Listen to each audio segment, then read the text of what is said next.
먼저 기도하겠습니다.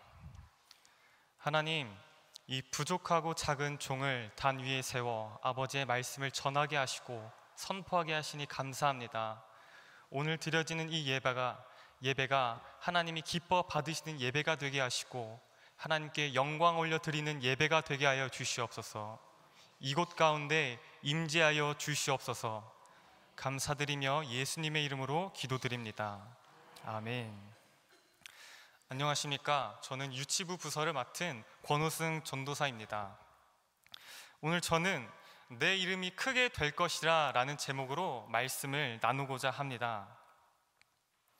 죄인이 하나님의 공의를 구할 수 있겠습니까? 죄인이 구할 것은 오직 하나님의 긍휼뿐입니다.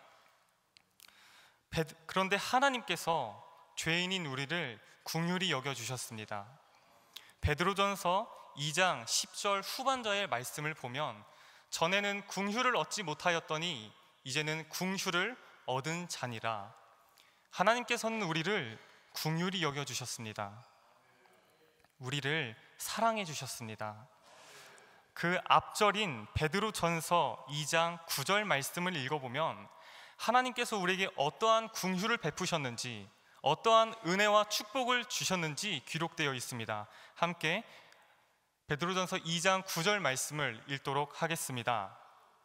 그러나 너희는 택하신 족속이요 왕같은 제사장들이요 거룩한 나라요 그의 소유가 된 백성이니 이는 너희를 어두운 데서 불러내어 그의 기이한 빛에 들어가게 하신 이의 아름다운 덕을 선포하게 하려 하심이라.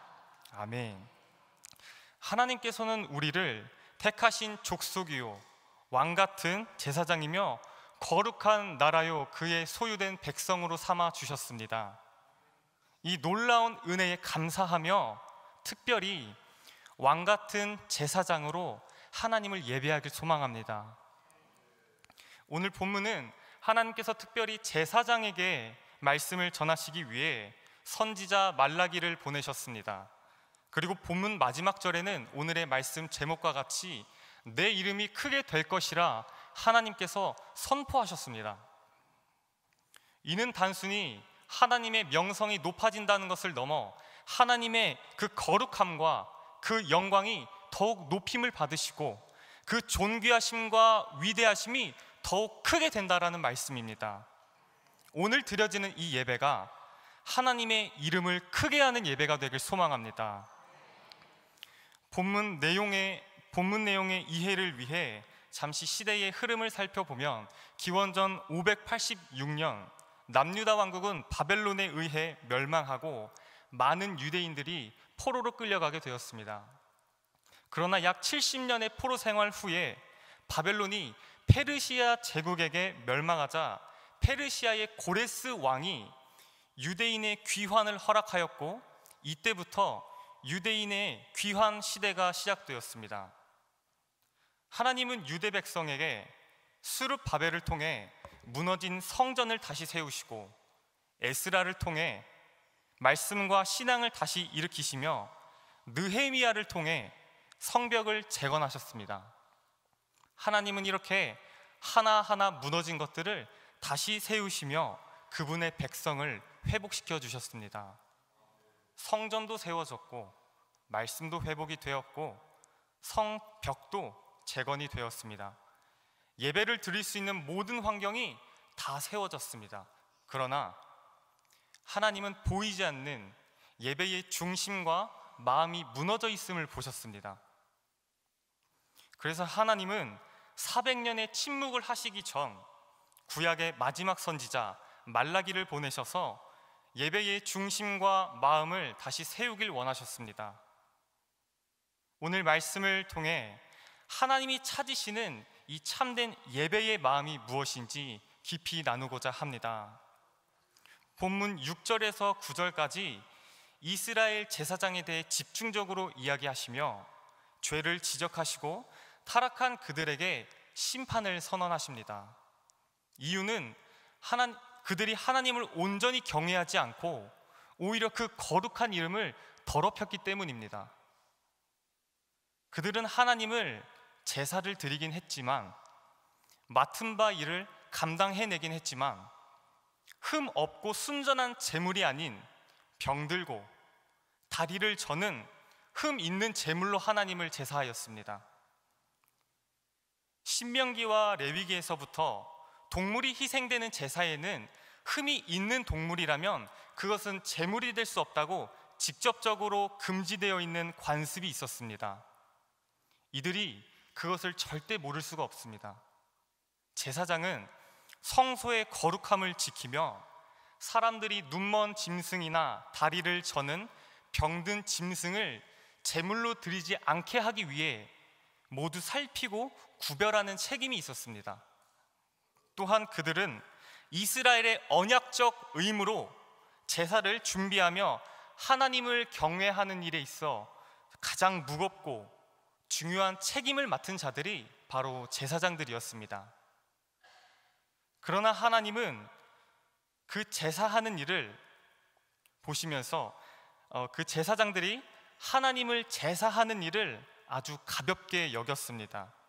하나님을 아주 하찮게 여김으로 제사에 사용될 수가 없는 그 흠 있는 제물을 보면서도 이 정도면 괜찮지 뭐, 하나님도 다 이해하실 거야, 똑같은 제물인데 없는 것보단 있는 게 낫지, 차가운 것보단 미지근한 게 낫지, 이런 착각을 하며 스스로를 자기 합리화하였습니다. 하나님 예배하는 것을 정말 가볍게 생각했습니다.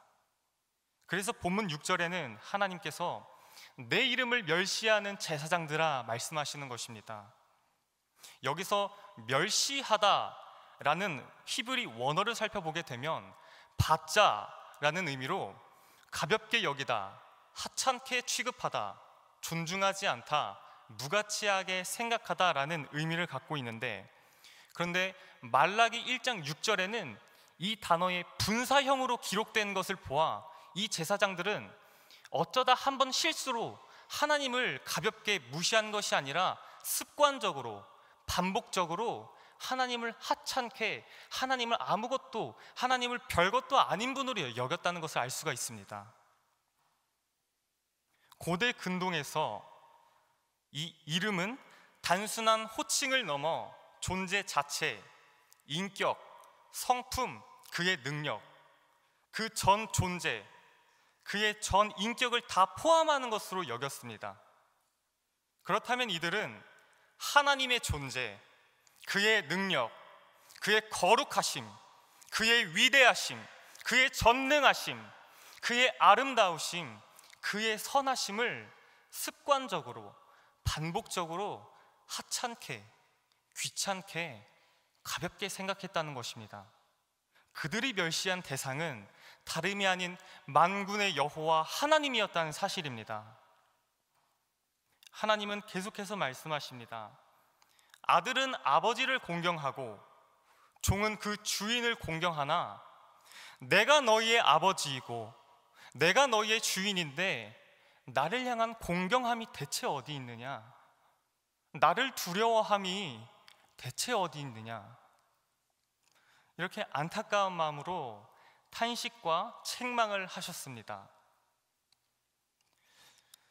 저는 지난 추석 저의 본가인 홍성에 다녀왔습니다. 그러면서 생각해 보게 된 것은 어머니라는 존재는 자녀가 빈손으로 돌아가는 것을 참지 못하시는 분인 것 같습니다.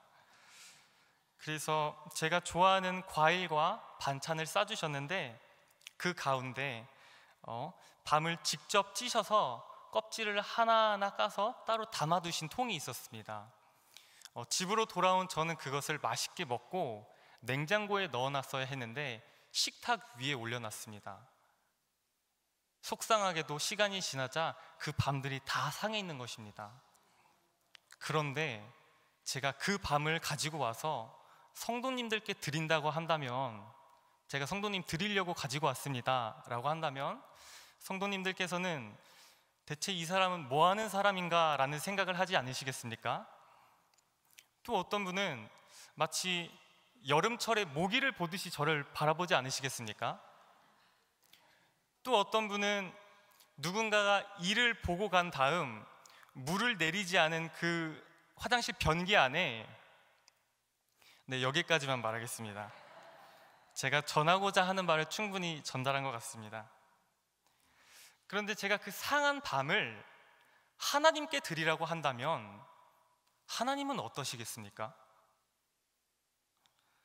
제사장들은 당시 총독에게도 사람에게도 주기 부끄럽고 형편없는 그 재물을 가지고 하나님을 예배했던 것입니다.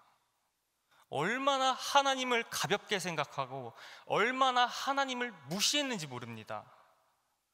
이에 대해 하나님께서는 책망을 하시는데 제사장들의 반응을 보면 정말 놀랍습니다. 책망을 받은 제사장들이 자신의 죄악된 모습을 회개하는 것이 아니라 오히려 하나님께 되묻습니다. 내가 언제 하나님을 무시했습니까? 뭐가 문제입니까? 내가 무엇을 잘못했습니까? 제가 성도님들께 그 상한 밤을 드리면서 혹시 뭐가 문제가 될까요? 제가 혹시 신뢰를 범했을까요? 라고 되묻는 것과 마찬가지입니다.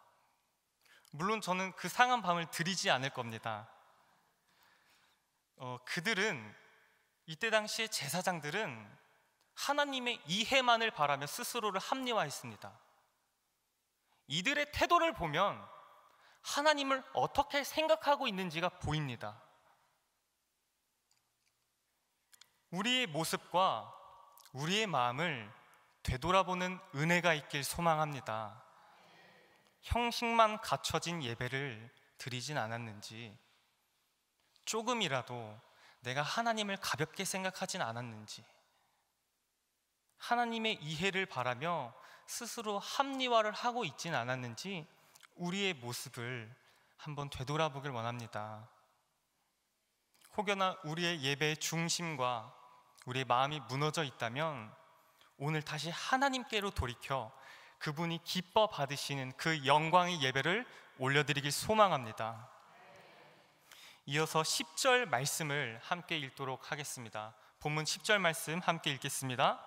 만군의 여호와가 이르노라, 너희가 내 제단 위에 헛되이 불사르지 못하게 하기 위하여 너희 중에 성전 문을 닫을 자가 있었으면 좋겠도다. 내가 너희를 기뻐하지 아니하며 너희가 손으로 드리는 것을 받지도 아니하리라. 아멘. 이 말씀을 오늘날 우리의 상황과 언어로 재해석하자면 아마 이렇지 않을까 싶습니다. 여느 때처럼 주일이 되어 예배 시간에 맞춰 교회에 나와 예배 자리에 앉았습니다. 그때 하나님께서 부인할 수 없는 확실한 음성으로 말씀하십니다. 왔니? 오늘아 고생 많았구나. 그런데 말이야, 지금부터 내가 하는 이야기 잘 들으렴. 누가 이 교회의 문을 다 닫아놨으면 좋겠다. 그리고 이제 너가 더 이상 이 교회에 안 왔으면 좋겠다. 너가 마지못해 드리는 그 예물, 그 사랑 없는 섬김, 그 억지스러운 그 예배 내가 받질 못하겠다. 더 이상의 그 모습을 차마 내가 보질 못하겠다. 그러니 오늘 교회까지는 왔지만 괜찮으니까 집으로 돌아가고 이제 교회에 오지 마라. 하나님께서 우리에게 이렇게 말씀하신다면 어떠시겠습니까? 차라리 성전의 문을 닫아버렸으면 좋겠다라고 말씀하신 이유는 분명합니다. 적어도 정성이라고는 찾아볼 수 없는 제사, 버린 것과 다름없는 그 제사를 문이라도 닫으면 차라리 그 더럽고 악한 행위를 하지 않기 때문입니다. 예배를 모방한 그 더럽고 악한 행위를 멈추길 원하셨던 것입니다.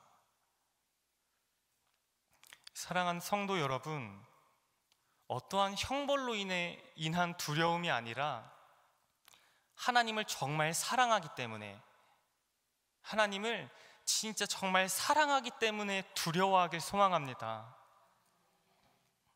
오늘 나의 예배는 정말 하나님을 향하고 있습니까? 익숙한 자리, 익숙한 찬양, 익숙한 예배의 순서 가운데 나의 마음이 조금이라도 멀어지진 않았습니까? 예배가 단순한 하나의 일정이 되진 않았습니까?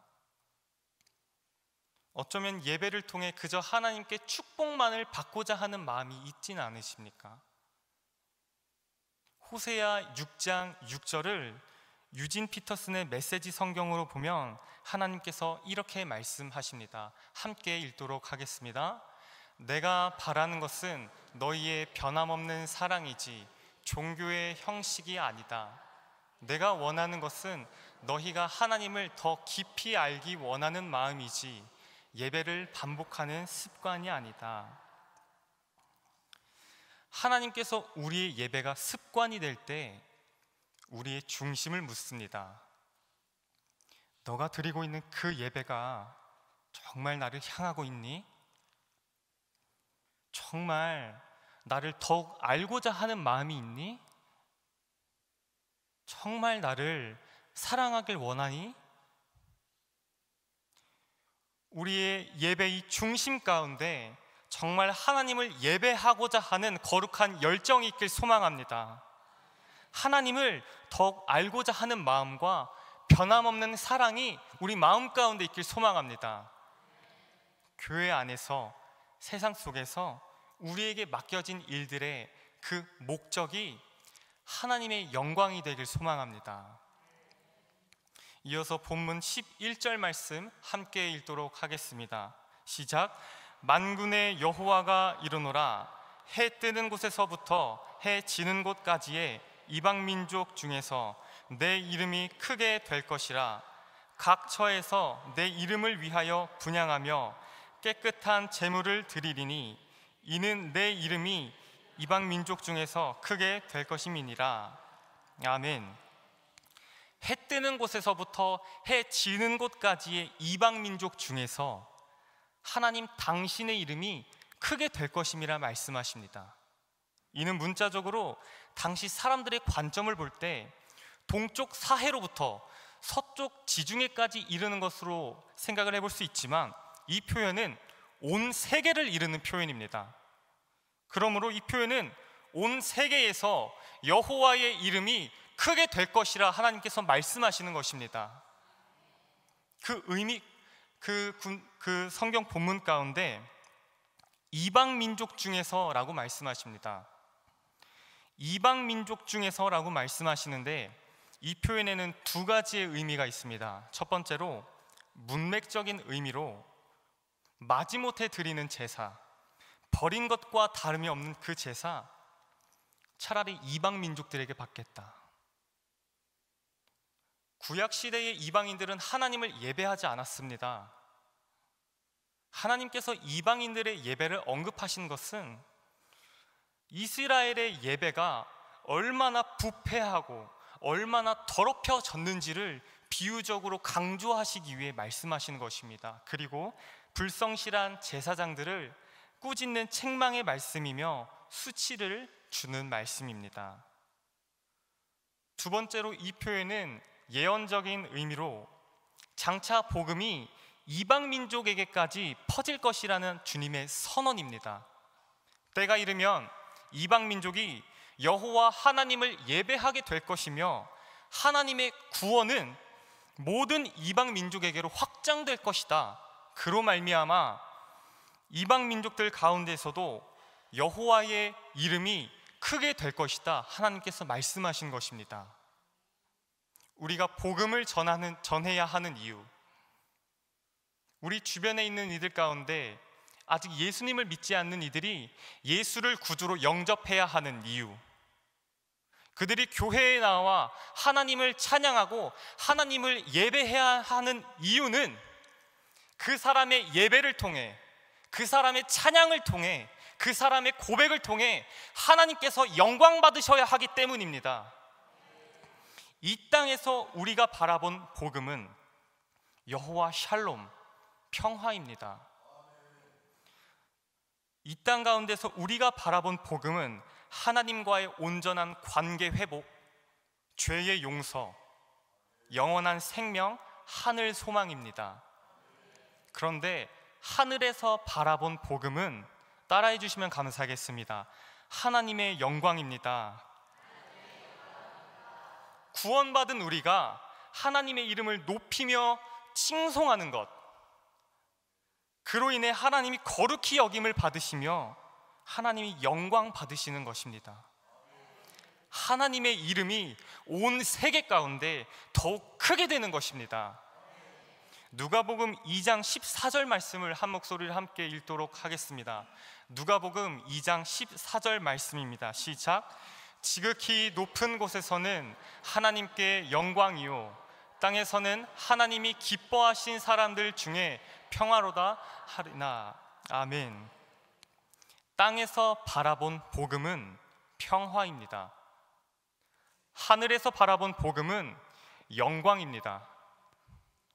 하나님께서 원하시는 이 복음의 완성은 하늘의 영광과 땅의 평화가 균형을 이루는 것입니다. 오늘 이러한 하나님의 완전한 그 질서가, 그 아름다운 복음의 균형이, 그 복음의 능력이, 그 복음의 은혜가 오늘 우리 가운데 있길 간절히 소망합니다. 오늘 우리가 하나님을 예배하는 이유가 교회의 직분자로 여러 섬김과 교회의 일에 헌신하는 이유가, 우리가 하나님께 예물을 올려드리는 이유가 온전히 하나님의 영광을 위한 것이 되길 간절히 소망합니다. 웨스트민스터 소요리 문답에는 인생의 목적에 대해 이렇게 신앙 고백합니다. 사람의 제일 되는 목적은 하나님을 영화롭게 하는 것과 영원토록 그를 즐거워하는 것이다. 우리의 제일 되는 목적이 하나님의 영광이 되고 영원토록 하나님 그 존재 자체만으로 즐거움을 느끼는 저와 여러분이 되길 소망합니다. 히브리서 12장 2절 말씀을 함께 읽도록 하겠습니다.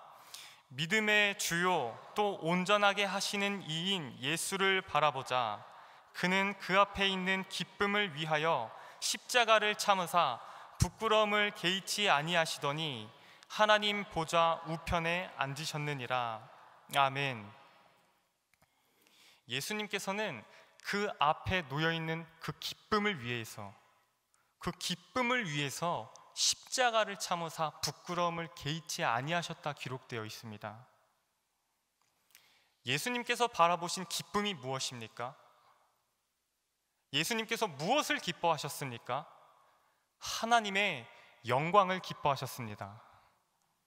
여기서 개의치 아니하셨다라는 표현이 있는데, 이 개의치 아니하셨다라는 헬라어 원문을 보면 카타프로네오라는 헬라어 원어로 멸시하다, 무시하다, 경시하다라는 의미를 가지고 있습니다. 예수님은 하나님의 영광을 보며 너무 기쁘셨기에 십자가의 고통과 십자가의 부끄러움과 그 수치 따위를 멸시하셨다는 것입니다.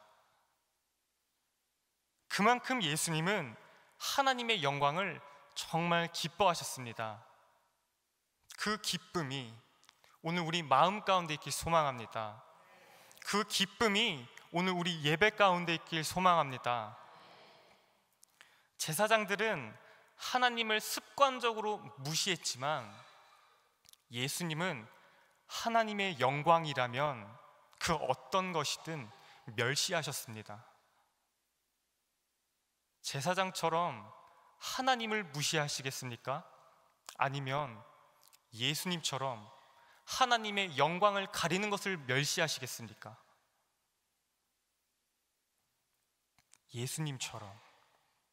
예수님처럼 하나님의 영광을 기뻐하고 즐거워하는 저와 여러분이 되길 간절히 소망합니다. 하나님 보좌 우편에 앉으신 예수님은 지금도 우리를 위하여 기도하시며 우리를 다스리고 계십니다. 나의 마음을, 우리의 가정을, 우리의 교회를, 우리 대한민국 이 나라 이 땅을 분명한 뜻을 가지고 다스리고 계십니다. 더 나아가 전 세계를 바라보시며 하나님은 분명한 계획을 가지고 다스리고 계십니다. 이유는 하나님의 영광을 위해서입니다. 하나님께서 영광을 받으셔야 하기 때문입니다. 마지막으로 하나님의 영광을 우리가 함께 기뻐하는 마음으로 성경 두 구절을 읽고 마치고자 합니다. 함께 읽을 성경 본문 두 구절은 요한계시록 5장 13절 후반절과 요한계시록 7장 12절 말씀입니다. 이 두 개의 성경 구절을 이어서 함께 읽고 마치고자 하는데, 정말 하나님께 영광을 올려드리고자 하는 그 귀한 마음으로, 그 정성으로 우리가 하나님께 저 고백을 했으면 좋겠습니다. 우리가 마음을 담아 함께 고백하겠습니다. 보좌에 앉으신 이와 어린 양에게 찬송과 존귀와 영광과 권능을 세세토록 돌릴지어다. 아멘. 찬송과 영광과 지혜와 감사와 존귀와 능력과 힘이 우리 하나님께 세세토록 있을지어다. 아멘. 하나님의 이름이 크게 되는 것은 누군가의 예배로부터 시작됩니다. 오늘 누가 하나님의 이름을 크게 하시겠습니까? 그 예배자가 바로 저와 여러분이 되길 간절히 소망합니다. 하나님은 그 하늘의 영광을 더욱 영화롭게 하실 것입니다. 이 땅을 살아가는 우리에게는 여호와 샬롬, 평안의 은혜를 주실 것입니다. 이 놀라운 은혜와 축복의 주인공이 저와 여러분이 되길, 우리의 가정이 되길, 우리의 교회가 되길 예수님의 이름으로 소망합니다. 기도하겠습니다.